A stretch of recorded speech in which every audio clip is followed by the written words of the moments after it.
Rasulullah Sallallahu Alaihi Wasallam, Nabi mencontohkan bahwa dalam sejarah hidup beliau itu, beliau sangat menjaga dan pintar dalam semua urusan menghindari terjadi kontroversi dan juga hal-hal yang memunculkan kericuhan dan fitnah. Itu dalam sunnah beliau sangat jaga dalam masalah politik itu. Beliau jaga itu. Ya. Ketika beliau masuk pertama sekali ke Madinah, ya, masuk ke Madinah Nabi, kan orang Madinah tuh nunggu Nabi. Ya, tala'al badru alaina. Betapa senangnya mereka berjumpa dengan Nabi. Ya. Dan pada saat itu protokoler belum ada. Ini yang akan ngurus Nabi di sana siapa? Kemudian akan nginap di rumah siapa, makan di rumah siapa, kemudian terus berapa jam, berapa hari, terus semua hari ini sudah diatur. Kemudian tanya raja, bapak ketua DPD, kejak kena kana soji, bapak presiden, bapak gubernur, semua sudah diatur. Orang-orang penting, kemana akan singgah sana sini. Nabi kan enggak. Maka semua para sahabat di Madinah menginginkan Nabi singgah di rumah beliau. Apa bedanya ini dengan itu? Saya juga berhak, saya mencintai Nabi. Tidak ada yang ngatur-ngatur begini. Dan pada saat itu ada kaum Aus dan Khazraj lagi. Aus dan Khazraj adalah dua suku di Madinah. Yang Nabi kalau enggak baik-baik menjaga dua suku ini, yang sebelumnya mereka berperang nih. Gara-gara Nabi mereka damai. Kalau Nabi salah dalam ini hari pertama, kaum Palo. Nyo Nabi Aus melihat bahwa ini Nabi masuk ke mana nih? Orang Aus atau Khazraj? Kapal aja. Hari pertama menimbulkan konflik besar. Nabi tahu nih potensi begini menimbulkan konflik nantinya. Apa kata Nabi? Jadi ketika Nabi SAW dibawa onta beliau, ada yang tarik ke sini, tarik ke sana. Nabi di rumah saya ya Rasulullah. Pokoknya rebut-rebut onta Nabi supaya Nabi singgah di rumah mereka. Tidak ada protokoler. Apa kata Nabi? Da'ha fa innaha ma'murah. Kata Nabi, biarkan onta ini. Karena sesungguhnya onta ini ada yang perintahkannya. Di mana dia akan singgah, maka disitulah aku akan bermalam, kata Nabi. Konflik besar langsung diredam dengan cara. Potensi konflik besar nih, diredam. Biarkan onta ini nih berjalan sendiri, jangan pegang. Kenapa? Ini dia ada yang perintahkan. Yang perintahkannya bukan saya. Dia diperintahkan oleh Allah. Nah, akhirnya onta ini pergi, ya, beristirahat sebentar di sebuah lahan kosong.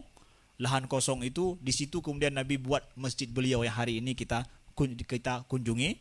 Setelah itu Nabi berangkat lagi onta ini berjalan dan singgah sendiri di rumah Abu Ayyub Al-Ansari. Abu Ayyub Al-Ansari ini beliau punya sejarah ataupun tali nasab dengan ayah Nabi Sallallahu Alaihi Wasallam dari nasab yang jauh. Nah, ternyata di situ tidak ada menimbulkan konflik sama sekali. Semua ridho dengan Nabi singgah di sana. Nabi lihat itu potensi konflik. Kemudian ya, beliau ketika di Mekah misalkan konflik telah terjadi, beliau redam. Itu potensi tadi. Tapi konflik sudah terjadi, beliau redam. Melihat semua kemaslahatan, beliau kemudian mengambil keputusan. Dan itu diridhoi oleh semua orang. Ini kan dalam politik begitu kita. Lihat yang maslahat. Nyo perle, jeh perle, nyo perle, nyo. Kita sendiri yang sebagai politikus, sebagai pemimpin kadang juga melihat bagaimana cara ini bisa mengakomodir semua kemaslahatan yang ada, semua bisa ridho. Nabi pintar dan juga dalam sunnah beliau ajarkan dalam sejarah beliau seperti itu. Di Mekah pernah terjadi banjir. Banjir di Mekah itu sampai Ka'bah itu roboh. Ya, banjir besar. Ya. Itu sebelum Nabi diangkat menjadi rasul ya. Ya. Jadi kepiawaian beliau itu sudah ada sebelum jadi rasul. Nah. Lalu ya, orang kafir Quraisy mengumpulkan dana untuk membangun Ka'bah yang sudah roboh ini. Akhirnya mereka bangun tapi dana tidak cukup. Dana tidak cukup, akhirnya ada satu sisi asli Ka'bah tidak terbangun. Itu yang masuk dalam Hijr Ismail itu.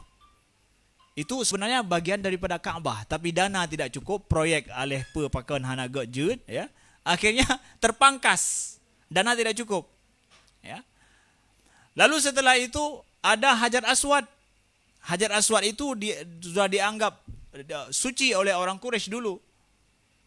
Mau ditaruh di tempatnya. Ributlah setelah dibangun, maka yang akhir adalah peletakan batu terakhir. Apa itu batu Hajar Aswad? Jadi pembangunan Ka'bah itu akhirnya ada peletakan, kan batu pertama, tapi peletakan batu terakhir. Apa itu batu Hajar Aswad nih? Orang Quraisy percaya bahwa nggak boleh sembarangan orang nih untuk meletakkan ini. Akhirnya perang antara suku mereka. Kami lebih berhak, karena suku kami lebih kuat. Kami lebih berhak, suku kami lebih kuat. Kahapalo, kakaru. Masing-masing suku ingin menjadi orang yang meletakkan batu Hajar Aswad itu. Nah, akhirnya sepakatlah. Mereka berunding bermusyawarah bahwa oke, kalau begitu besok kita lihat siapakah orang yang paling dahulu masuk ke tempat Ka'bah ini besok subuh, besok pagi, maka dialah yang berhak untuk meletakkan batu ini. Besoknya ditunggu, ya, masing-masing sudah ingin pergi lebih cepat ke Ka'bah. Ternyata Nabi memang sering solat subuh ataupun sebelum subuh di Ka'bah. Nabi duluan yang datang. Nabi Muhammad, tapi beliau belum jadi Nabi pada saat itu. Umur beliau sekitar 35 tahun. Ya. Lalu akhirnya mereka melihat ternyata Muhammad orang pertama yang masuk ke tempat itu. Lalu mereka sepakat, kami ridho Muhammad menjadi orang yang menentukan peletakan Hajar Aswad, peletakan batu terakhir ini. Dipercayakan Nabi Muhammad, amanah beliau, diketahui akhlak beliau baik. Lalu Nabi minta, kalau kalian percaya padaku, maka ambil sehelai kain, kata Nabi. Ambil sehelai kain. Beliau minta sehelai kain, kemudian batu Hajar Aswad itu ditaruh di atas kain itu. Ya. Lalu Nabi minta, mana kepala-kepala suku semua? Kemari. Setiap kepala suku pegang di setiap pojok daripada kain ini. Pegang semua. Yang baru ke melha karu hanam pucap, yang kepala suku mari ke sini. Mat mandum ijanya, bacu-bacu sapo. Angkat, kata Nabi. Angkat, ya. Ketika sampai di tempatnya, Nabi ambil Hajar Aswad itu, Nabi letakkan. Senangkan le mandum. Yang lagi nyo betulnya baru. Mereka ikut andil semua, tapi tidak terpikir ide seperti itu. Kadang kita ketika sudah dipercayakan sebuah urusan dan itu punya kemampuan kita untuk menentukan sendiri maslahat itu, tengok ada fikir legop. Tapi fikir kau je nyobut loan, urun loan kajut. Kalau nak percaya ke loan kan? Udah percaya sama saya kan? Udah, urun loan ni likut juga deh. Tidak. Nabi pikir itu. Bapak-bapak, suku-suku semua sudah percaya sama saya. Yang menentukan maslahat ini, ya, ikut andil. Ikut andil, tidak dilupakan. Ikut andil dalam hal ini. Sehingga semua merasa, kami itulah pemimpin seperti itu. Nah, makanya ini kan bagian daripada perpolitikan Nabi, bagian apa daripada aksi-aksi, kegiatan-kegiatan Nabi yang merupakan mengurus maslahat orang banyak. Kita belajar ini dari kepiawian Nabi sebelum beliau menjadi bahkan Nabi SAW diangkat menjadi Rasul. Nah, mari dalam kita berpolitik juga adalah ketika orang mempercayai kita, maka jadikan banyak maslahat itu terakomodir. Ya, karena apa? Saya sudah dipercaya oleh orang ini, oleh orang banyak, maka saya harus mengakomodir juga kepercayaan itu. Ingatlah ke belakang. Ya, amanah. Dan ini adalah pesan kami yang nomor 2, kita belajar dari mana? Daripada sejarah hidup Nabi, akhlak Nabi sallallahu alaihi wasallam. Kemudian, ya, dalam Nabi mengatur urusan besar, ya, beliau sangat mengutamakan bermusyawarah. Jelas itu. Nabi mengutamakan musyawarah. Kalau kita boleh menilik ya, kira-kira mana lebih tahu sahabat Nabi dengan urusan mengatur negeri dengan Nabi? Mana yang lebih tahu? Beliau Nabi ini, dapat wahyu lagi, dapat petunjuk langsung dari Allah. Kalau beliau salah ditegur. Pantaskah Nabi bermusyawarah? Atau cukup beliau katakan saja selesai urusan? Karena apa? Sami'na wa ta'na, kabeh cerita kamu. Nabi paham yang gaib karena diajarkan langsung oleh Allah. Tapi disinilah uniknya.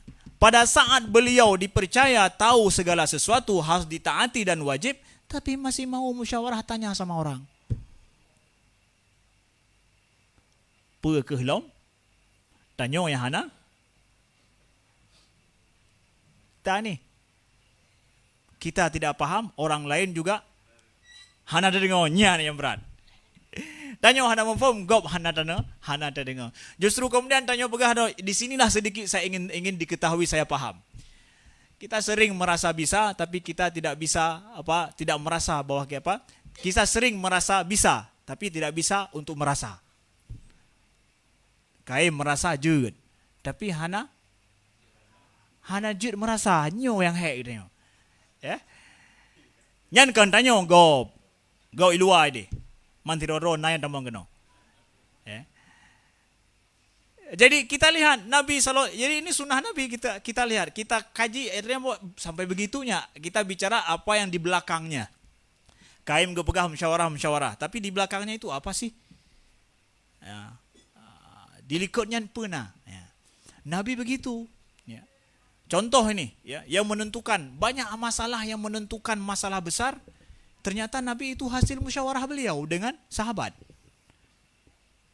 Dalam perang pertama frontal dalam Islam itu adalah perang Badar. Ya, contoh ini perang Badar. Perang Badar ini itu perang pertama yang sangat menentukan nasib Islam di Madinah. Perang Badar adalah 1.200 orang Quraisy melawan 300 tentara Nabi. Tidak berimbang secara kuantitas. Ya. Lalu dalam perang ini, perang Badar yang sangat terkenal itu, ya, Nabi mengatur strategi perang. Hai punya Nabi itu pelom. Ya, Nabi yang ngatur. Semua harus ikut, pasti benar. Setelah Nabi atur strategi perang, bahwa di sini ditempatkan ada pasukan kanan, pasukan kiri, belakang, depan, semuanya. Kemudian akomodasi perang seperti apa. Nabi atur itu semua. Kemudian tiba-tiba datang seorang sahabat Nabi bernama Habab ibnu Munzir. Habab ibnu Munzir. Beliau tanya, ya Rasulullah, ahazihi manzilatun anzalakallahu fiha am huwa ra'yun wal maqidah? Ya Rasulullah, ini tempat yang telah engkau atur strategi ini wahyu diturunkan oleh Allah, engkau harus buat seperti ini, atau ini adalah pendapatmu dan juga adalah strategi perang, makidah? Ini ditanya dulu nih supaya jelas. Yang engkau atur seperti ini, ya Rasulullah, ini adalah wahyu Tuhan yang kami enggak boleh ikut campur, atau ini strategi perangmu? Kata Nabi apa? Ban huwa ra'yun wal makidah. Enggak, ini adalah pendapat dan juga adalah strategi perang dari saya. Di sini Habab mulai berikan pendapat. Ya Rasulullah, ini tempat enggak bisa pakai strategi seperti ini. Nyan baru. Nama beliau ini dikenal gara-gara beliau merubah strategi Nabi. Kalau enggak dikenal nama beliau. Nama beliau siapa? Habab ibnu Munzir. Beliau ubah strategi ini. Ya Rasulullah, enggak bisa seperti ini. Jadi kita ini kan ada sumber air beberapa titik ini, kata beliau. Jadi semua sumber air yang di depan kita itu kita timbun semua sebelum datang orang kafir Quraisy. Kita timbun semua. Kita simpan beberapa sumber air di belakang kita dan sumber air itu dijaga oleh pasukan kita. Nah nanti ya kita tempatkan pasukan dekat dengan sumber air itu. Ketika kita berperang, jumlah kita kecil, mereka banyak. Kita pakai strategi mereka haus. Jadi kita bertahan perang, bertahan saja kita sudah menang. Mereka akan haus habis air. Mereka pergi dari Mekah jauh, habis bawa air mereka, berperang lagi dengan kita, nggak ada sumber air. Kita ada sumber air di belakang, walaupun sedikit kita bisa minum. Kita kuat. Kata Nabi, lakat asyarta bira'in. Betul isyid haba kata. Hai lonyo kedua, hana depa. Hana, hai lonyo Nabi, hana depa kata. Enggak ada pakai itu. Ini masalah siasat perang ya. Ya. Nabi ubahlah strategi beliau itu. Nabi yang kaitrun wahyu. Monya bicara hana kaitrun wahyu, maka semua boleh berpendapat. Kenapa? Ambil yang terbaik. Karena mengurus umat nih, bukan mengurus rumah kita sendiri, mengurus orang banyak. Nah, akhir Nabi ubahlah. Itulah menangnya perang Badar.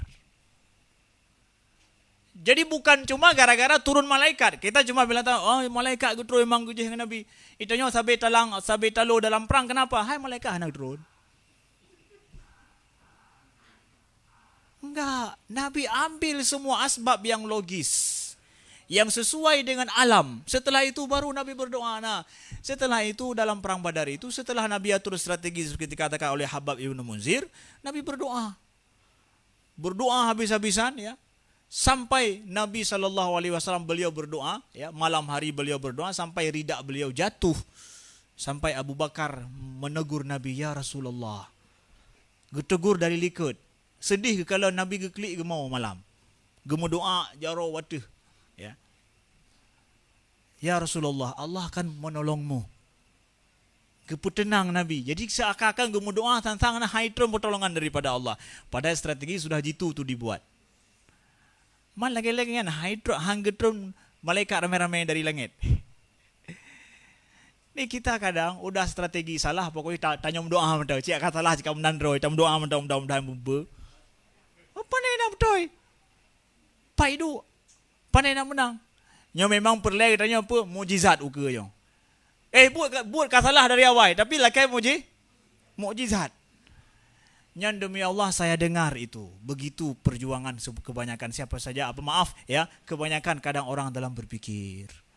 Nyo tengok hanali yo. Kabeh tengok. Tak pre tu mukjizat. Man buat ka betul hanam betul cit. Apa ni itu mukjizat buat hanam betul? Ya. Perbaiki dulu itu. Cara kita benar tidak sesuaikan dulu, ya. Baru kemudian kita minta doa pada Allah. Ya, jadi menan.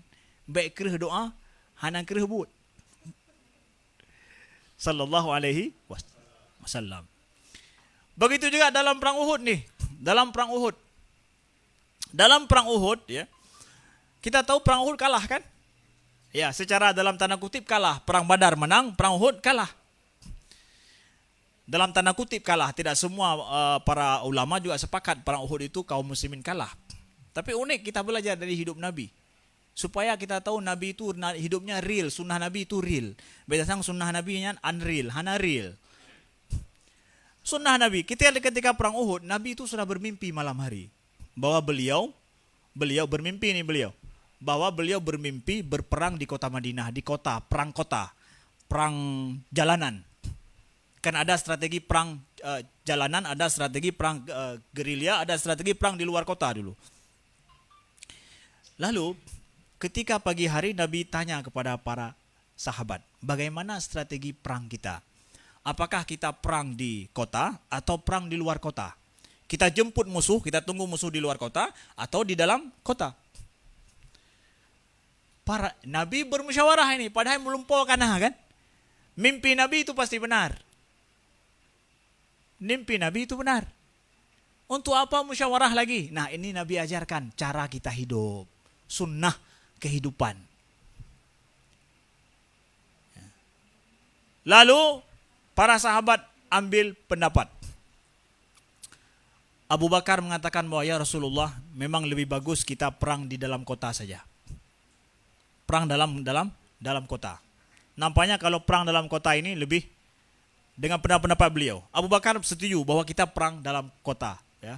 Nabi mengatakan bahwa ajak perang dalam kota juga. Kan gimana cara perang dalam kota ini masalah anak-anak, masalah perempuan juga. Ini gimana harus di strategi harus gitu. Kalau perang dalam kota, karena musuh akan masuk dalam kota, bentengnya adalah rumah. Ya, Ban. Umar mengatakan, ya Rasulullah, enggak, kita jangan perang dalam kota, tapi apa juga, kita keluar. Kita keluar dari kota Madinah, kita tunggu di luar. Kita perang luar kota. Kenapa begitu, wahai Umar? Karena kalau kita perang dalam kota, dari awal mereka sudah berpikir kita ini lemah, nggak sanggup keluar. Yang kepegang awalnya kok, bahasa orang Aceh, kok. Awalnya merasa tegak, oh orang muslim ini berarti memang kurang kekuatannya. Khalid juga dan yang lain, Amr bin As mengatakan, ya. Dan panglima-panglima perang lain menganggap bahwa luar kota Rasulullah. Pokoknya yang tegak-tegak pergi di luar kota. Yang lemah-lemah mecut pergi di dalam kota. Akhirnya apa? Nabi masuk ke dalam rumah. Beliau pakai baju besi beliau. Ya. Dan para sahabat tanya, ya Rasulullah, engkau belum kasih pendapat lagi? Ya, Ban. Pergi dalam kota atau di luar? Nabi nebegah bahwa kalian sudah mengatakan kebanyakannya di luar kota. Dan saya sudah pakai baju besi. Kita berangkat ke luar kota. Para sahabat lain berkata, ya Rasulullah kan. Enggak. Kalau memang engkau mau di dalam kota, kita di dalam kota. Kata Nabi, tidaklah seorang Nabi kalau sudah pakai baju besi akan buka lagi baju besi. Tidak. Berangkat. Ambil keputusan kemana? Keluar kota. Itulah di Uhud. Maka kalau kita pergi dari Madinah ke Uhud, itu harus keluar kota Madinah dulu. Pergi ke Uhud. Di Uhud lah, di sana ditunggu. Jalan masuk kota Madinah. Ditunggu orang Quraisy di situ. Di situ Nabi atur strategi pemanah sana sini kemudian. Dan kita tahu akhirnya ternyata banyak sahabat Nabi yang syahid. 70 orang. Itu banyak dalam perang dulu. 70 orang meninggal itu banyak. Banyak sekali itu. Dianggap kalah secara korban, iya. Lehnyan kan jit dah pegah. Ya nawakkah. Yang pegah-pegah luar kota cok kan. Yang kasih pendapat keluar kota tuh lihat gara-gara kalian. Itu setelah perang kemenan. Itanya kemenan. Ilon si kawai ku pegah dalam kota. Hang ka dengar lihat wakah. Ya, saya sudah bilang dari awal di dalam kota, kalian enggak mau dengar. Yang itanya tampaknya dia musyawarah. Walau pendapat awal. Yang tanya, Nabi mengatakan tidak. Jangan salahkan siapa-siapa. Ini hasil musyawarah kita. Kalah bersama, tanggung bersama, keputusan bersama. Baik pegah hanya minta anda dalam kota kau menang dia. Ya, tidak. Lihat tingkat Nabi mengagungkan musyawarah. Yang padahal Nabi sudah tahu ini gimana ini. Ya, tapi para sahabat, nah inilah perlu sunnah kehidupan. Walaupun tanya merasa carang draw, tetapi urang hang getem, ben carang draw ni nan. Fitnah lebih raya ulom. Ya. Walaupun menurut kita ini strategi kita ahli profesor ini, tapi nyo yang lebih pai. Tapi mesti urang hantem ikut. Kiban cara aman. Tapi carang draw tu. Minta maaf berak fitnah ke. Sunnah kehidupan bermusyawarah itu diajarkan oleh Nabi dalam beliau mengatur siasat politik. Beliau hargai orang-orang yang pakar dan ahli di bidangnya. Beliau hargai sekali itu. Ya. Misalkan ya, yang membangun Masjid Nabi itu. Masjid Nabi ya. Nabi ketika membangun masjid itu ada arsiteknya.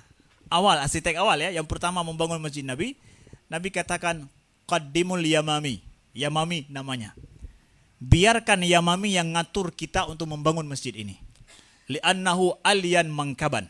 Ya, karena Yamami itu lebih paham dia dalam mendesain dan juga dalam mengatur semua tata letak.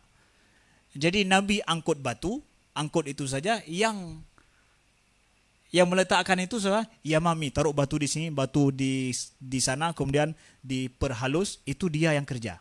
Yang lain kalian bantu dia, biar dia yang di depan. Nabi enggak paham masalah itu, membangun itu. Nabi hargai dia ya, dia ini. Dia yang menjadi penanggung jawab ini. Kalian bantu dia. Nabi menghargai sekali. Nabi hargai ide-ide baru juga yang datang ya, yang diberikan oleh para sahabat. Maka oleh karena itu kita ambil nih ya dalam sejarah hidup kita dan juga mengatur negeri ini siapa saja yang dipercayakan oleh Allah untuk mengurus urusan umat ini ya, maka kedepankanlah sunnah Nabi seperti ini. Ya. Di samping kita juga adalah harus berani bertanggung jawab. Itu yang asal sekali sabda Nabi sallallahu alaihi wasallam. Laqad kana lakum fi Rasulillah uswatun hasanah. Itu dia. Telah ada pada diri Rasulullah itu suri teladan yang baik. Dalam apa? Dalam mengurus orang banyak juga. Kalau memang kita ingin berjuang mengurus orang banyak. Ya.